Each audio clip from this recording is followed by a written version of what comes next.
소프트웨어 기술이 몰고 온 제4차 산업혁명이 본격화되면서 지금까지는 가장 높은 소득이 보장되고 사회적으로도 성공했다고 여겨온 의사, 변호사, 주식투자 컨설턴트 등과 같은 전형적 전문직 종사자들까지 사람의 역할과 일자리가 인공지능으로 대체되기 시작하고 있다. 더 나아가 인간이 즐기는 게임 가운데 가장 경우의 수가 많고 복잡하다는 바둑에서조차 인간 챔피언이 인공지능과의 대결에서 완패하면서 많은 사람들이 쇼크 상태에 빠져 있다.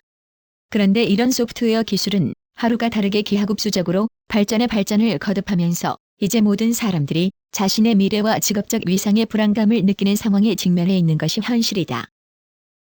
그동안 가장 어려운 기술 중 하나로 여겨온 사람의 말을 인식해서 어떤 일을 처리해주는 기술이나 사람의 말을 지정된 외국어로 통역한 기술까지 이미 실용화되었다. 실제로 구글은 세계 103국의 언어에 대한 통번역 서비스를 제공하고 있다. 특히 영어, 프랑스어, 독일어, 스페인어, 중국어, 일본, 한국어 등 주요 8개국 언어에 대해서는 이미 인공지능 기술이 적용되면서 그 수준이 통역대학원을 졸업한 전문가들의 수준만큼 정확하고 매끄럽다는 평가를 받고 있다. 이처럼 혁신적인 소프트웨어 기술의 발전에 따라 지금 초중고등학교에 다니고 있는 대부분의 학생들이 사회로 진출할 향후 10년 이내에 현재의 직업과 일자리의 70%가 사라질 것이라고 예측되고 있다. 그렇다면 우리 자녀들의 장래는 어떻게 될까? 그들 세대의 대학 졸업장은 어떤 가치가 있고 전공 과목은 어떤 의미가 있을까? 모든 희생을 감수하며 인류 대학 진학을 위해 초중등학교 시절부터 몸부림치고 있는 지금의 노력은 훗날 자녀들의 인생에 어느 정도 보탬이 될까? 혹시 우리 자녀들의 장래를 부모들 자신이 꿈꾸어온 낡은 인생 목표나 희망에 가두어서 곧 사라져버리거나 달성한다고 해도 전혀 의미 없는 미래를 향해서 달려가도록 강요하고 있는 것은 아닐까? 아직도 자녀들에게 20년, 30년 전 부모 세대가 배우던 것들을 그 방식 그대로 가르치기 위해 몸부림치는 것은 아닐까? 그래서 노력하면 할수록 세상 변화와는 동떨어지고 자녀의 장래를 불확실하게 만드는 어설픈 역할을 하지는 않는지 고민해볼 필요가 있다. 앞으로 우리 자녀들은 예전처럼 자기 학급이나 학교의 동년배들과 경쟁하지 않게 된다. 그들은 지금 지구촌 어디에 살든지 거대한 컴퓨팅 장치와 그 안에서 작동하는 소프트웨어와 경쟁하게 된다. 그래서 어떤 일을 얼마나 빠르고 정확하게 처리하는 능력이 있는지 여부나 어떤 일자리를 놓고 부모 세대와는 전혀 다른 인공지능과 경쟁하는 최초의 세대가 될 것이 확실하다. 이런 상황에서는 여러 학원들을 전전하면서 밤늦게까지 과외를 받고 영어 단어나 수학 공식 몇 개를 더 암기하거나 정답을 맞추기 위해서 수백 번 문제풀이를 반복하더라도 소프트웨어와의 경쟁에서는 점수나 속도는 물론 효율성 측면에서 백전백패할 것이 뻔하다. 그런데 어떤 부모가 이런 승산 없는 게임에 자녀들을 몰아넣고 싶겠는가? 물론 이런 문제의 본질을 알고도 그런 상황을 만들 부모는 없을 것이다. 그러나 대부분의 부모들은 자신이 살아온 예전 경험과 선입관만으로 완전히 달라질 자녀의 진로를 지도하는 부작용으로 결국 자녀들을 절망의 질곡 속으로 몰아넣는 실수를 저지르고 있는지도 모른다. 그러나 실망하거나 좌절할 필요는 없다. 미래는 인간의 가치와 삶이 무엇보다 중요해진 정말 살기 좋은 세상이 될 것이 확실하기 때문이다.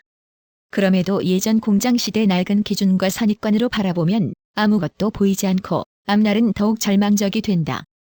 새로운 세상의 변화를 긍정적으로 받아들이고 바라보면 미래는 매우 밝고 희망적인 측면이 훨씬 많다는 걸 발견할 수 있다. 이제 시험지의 정답을 쓰기 위해 자녀들이 무수히 반복해온 암기 위주의 학습이나 주입식 교육은 더 이상 의미가 없게 되고 있다. 그런 것은 구글이나 네이버의 검색 엔진이 훨씬 빠르고 값싸고 정확하게 처리하는 일들이다. 따라서 이 시대가 요구한 교육의 목표는 문제 해결 능력을 배양하는 것이다. 그것도 이전보다 나은 창의적인 방법을 찾아내서 문제를 해결하는 능력을 배양하는 것이 중요하다. 특히 미래의 세상을 살아갈 우리 자녀들에게는 소프트웨어와 경쟁해야 하는 직업이나 소프트웨어로 대체될 수 있는 역할은 가능한 피하도록 해주어야 한다. 무엇보다 중요한 사실은 소프트웨어와는 경쟁 상대가 되면 안 된다. 인류가 발명한 가장 강력하고 매우 유용한 도구인 소프트웨어를 제대로 배워서 그것을 다스리고 이용하는 능력을 확보해야 한다. 그래서 자신의 일이나 삶에서 직면한 수많은 문제들을 소프트웨어로 해결하려는 습관과 능력을 확보해주는 것이 영어, 수학 공부나 수능 점수보다 월등히 중요하다. 그렇다고 모든 학생들을 소프트웨어를 개발하는 프로그램 코딩 기술자로 만들 필요는 전혀 없다. 코딩 기술은 너무 난해하고 까다로워서 100명 중에 2에서 3명의 학생만 제대로 습득하기 때문에 코딩 교육은 대부분 학생에게 긍정적 효과보다는 오히려 심각한 좌절감만 안겨준 경우가 많다.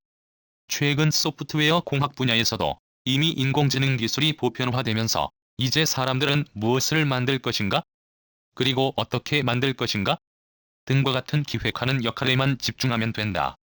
사람들이 이미 익숙한 글이나 말 또는 도식으로 이런 요구만 제기해주면 필요한 프로그램은 모두 자동으로 만들어주는 기술이 이미 실용화되어 있다. 따라서 이제 학생들은 소프트웨어가 어떤 것이고 어떤 과정을 통해서 만들어지며 이 기술을 적용할 경우에 어느 정도 효과가 있는지를 충분히 이해하고 체험하도록 해야 한다. 그래서 소프트웨어로 만들어낼 가치가 있는 현실 세상의 문제를 발견해내는 창의력을 배양해야 한다. 그리고 발견된 문제를 조사 및 분석해서 실제로 그 문제를 해결해주는 프로그램으로 만들어낼 설계안을 작성할 수 있는 기획력도 체득해야 한다. 그리고 이런 과정을 통해서 현실 세상 문제에 대한 폭넓은 지식을 축적하고 이를 처리하는 절차나 방법도 체험함으로써 스스로 생각하는 힘을 길러서 다양한 문제를 해결할 수 있는 진정한 의미에서의 문제 해결 능력을 체득할 수 있게 된다. 바로 이런 능력을 갖는 사람이 앞으로 우리 자녀들 세대에 가장 각광받을 인재상이 될 것이다.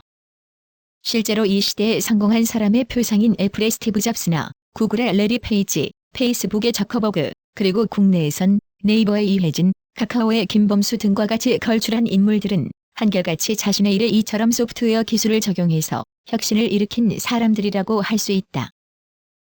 이제 자녀들의 행복한 미래를 위해서는 우리 부모들의 의식부터 바뀌어야 한다. 부모들 자신의 노후 문제까지 접어두고 온갖 험한 일을 마다하지 않으면서 서울 강남 아파트 한 채를 물려주기 위해 노력하는 것이나 최소한 영어 하나라도 제대로 소통하게 해주겠다고 어려서부터 십수년 동안 과외에만 매달리는 것보다 이제 소프트웨어가 무엇이고 왜 배우지 않으면 안 되는지를 알려주어야 한다. 그래서 자녀 스스로가 선택해서 즐기면서 배우게 해주고 그것을 이용해서 현실 세상의 많은 문제들을 해결하려는 태도와 경험, 그리고 자신감을 갖도록 해주는 것이 이 시대의 부모님들이 자녀에게 반드시 물려주어야 할 가장 소중한 유산이 되고 있다.